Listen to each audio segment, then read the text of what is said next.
आपके हाथ से मैं दूध तो क्या, जहर भी पी लूंगा। तो पी ले।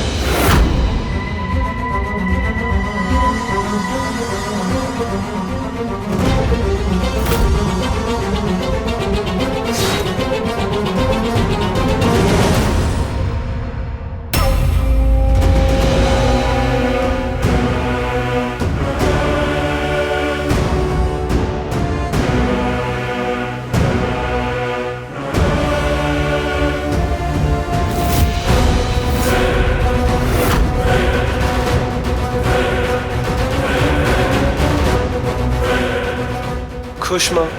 बहुत खुश।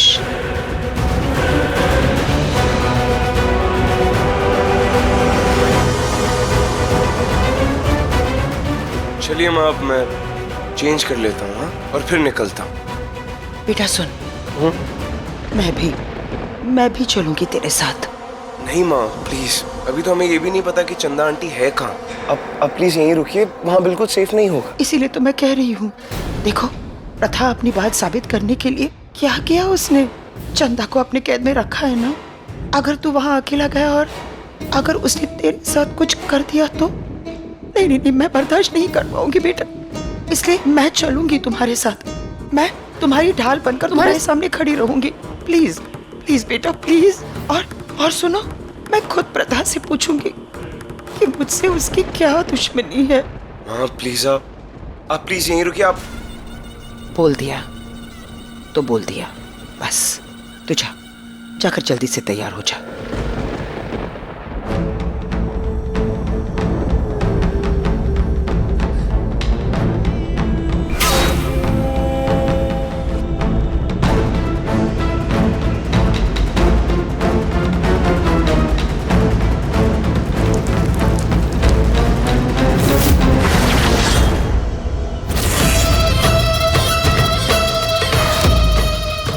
आज की रात ग्रहण की रात है। ऋषभ को मैंने ये जहर पिला दिया है। 6 घंटे बाद ये जहर अपना असर दिखाएगा। ये जहर बहुत ही जहरीला है। मैंने अपने वक्त का हिसाब कर लिया है। ऋषभ मेरे साथ मंदिर पहुंचेगा। नाग रेखा वो पार करेगा और नाग रेखा पार करते ही वो मर जाएगा। आज ऋषभ की आखिरी रात है। अब ऋषभ को मरने से कोई नहीं रोक सकता, कोई भी नहीं।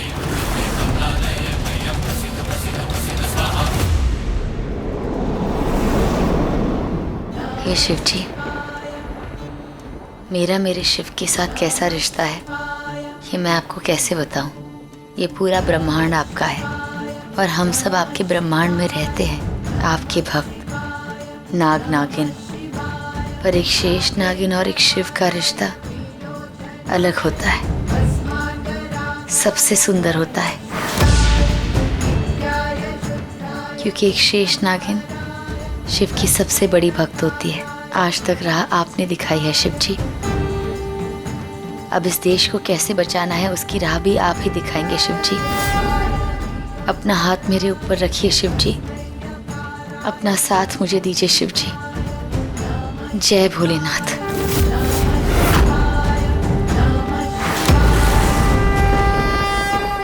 ओम नमः शिवाय।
धरती का गर्भ, धरती की नाभि।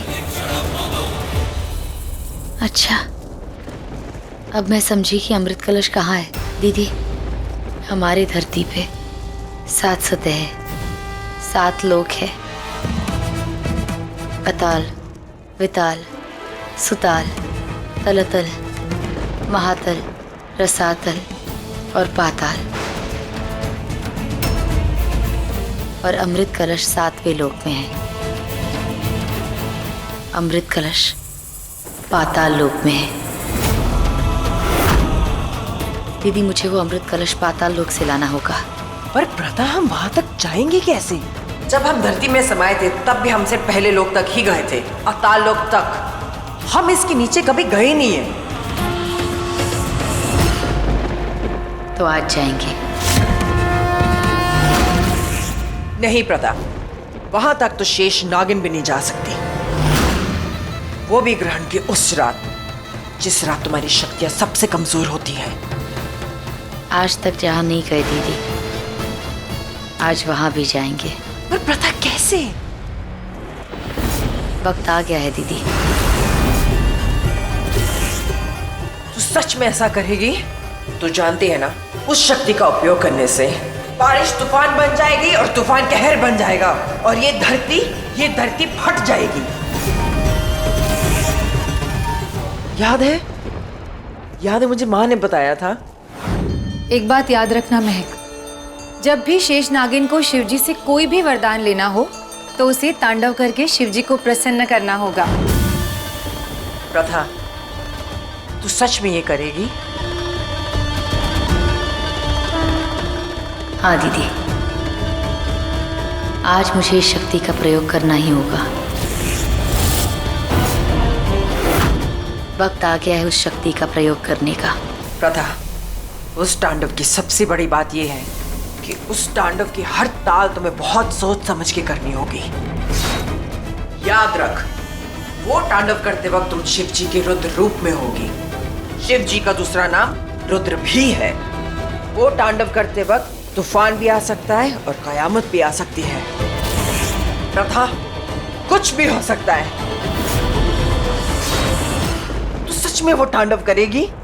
हाँ, आज मैं वो तांडव करूंगी, और मेरे इस तांडव से मैं धरती के गर्भ तक पहुंचूंगी। मेरे इस तांडव से ये धरती फट जाएगी। आज ये शेष नागिन अपना तांडव करेगी और शिव जी से अपना वरदान मांगेगी, और वरदान में वो 7वां जहान मांगेगी।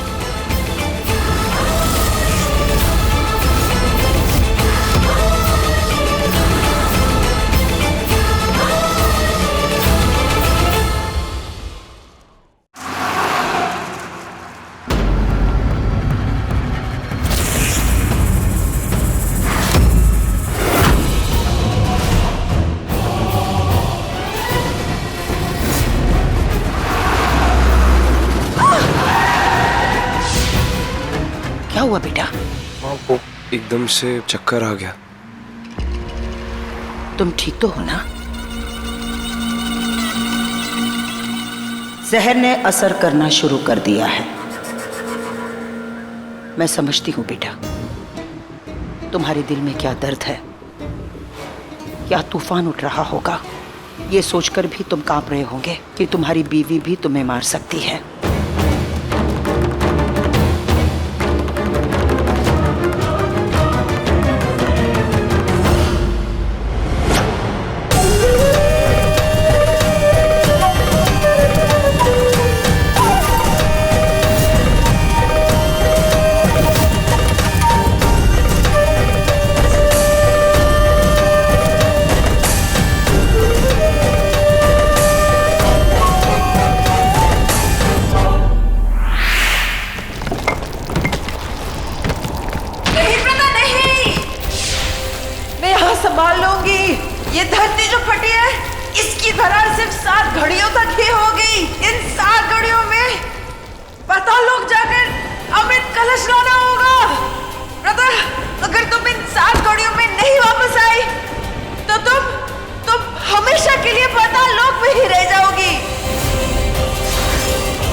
मुश्किलें आएंगी, पर तुम्हें उन मुश्किलों को पार करना होगा।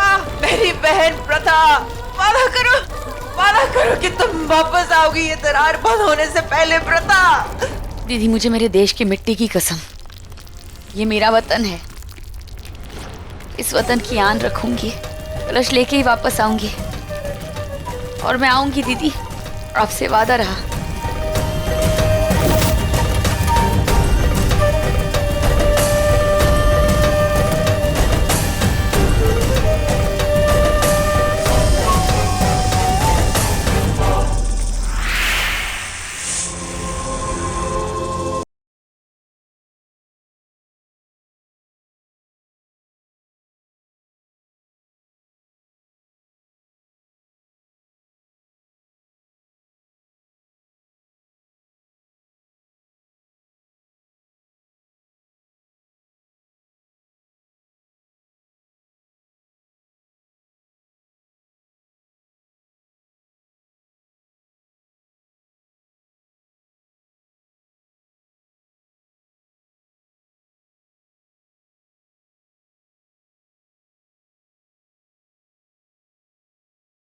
चंदम्मा, चंदम्मा!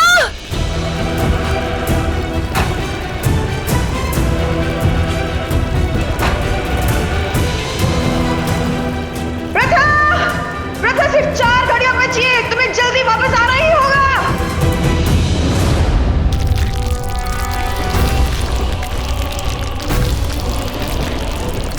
ऋषभ, संभालो अपने आप को।